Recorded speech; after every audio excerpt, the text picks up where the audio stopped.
really an honor and a privilege. I just can't believe I'm in the position that I am to listen to you, and first of all, listen to you and listen to Oregonians and say, how are we going to keep the Oregon that, whether we were born here or we moved here, there was a reason people came to Oregon and stayed.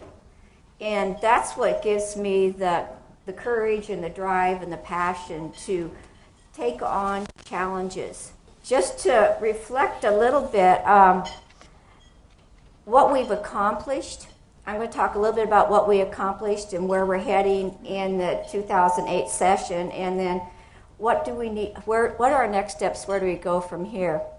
I brought just a tiny little handout because we developed an Oregon roadmap, the House D's did, before we went into our last election cycle.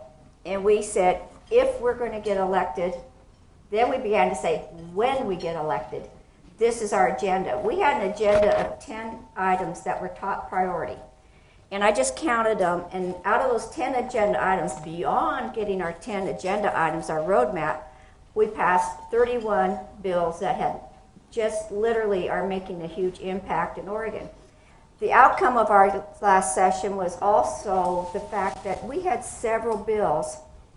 We had some veterans bills that did not pass because we didn't have the 3/5 majority. We had some Republicans that would vote with us, but there was a veterans bill about sustaining VA loans for homes. We could not get that thing passed. It lost by 2 votes. So you can guess what our passion is right now as a caucus, and a tremendous amount of my time is being spent on, is how do we increase that? And you're part of that. But going back to what our accomplishments were, I think one of the biggest things that we tackled from the beginning when we set our rules the day we were sworn in, we set a rules that said we were not going to accept gifts. We said we're here about policy. We're not just going to be playing the political games. People didn't think we'd, I don't think any of our House members really understood what an impact that would be. But some people thought, well, we'd be giving up a lot. But what we did is we gained literally time to meet with constituents and people out in the public, not just lobby. And so I think that was a major accomplishment. Another part of that is we opened up the legislative process. People were coming from all over the state to testify and frequently found that that committee was already over, the issue was already voted on, and they had been taking their time to come to give us their point of view, and we weren't able to accommodate them.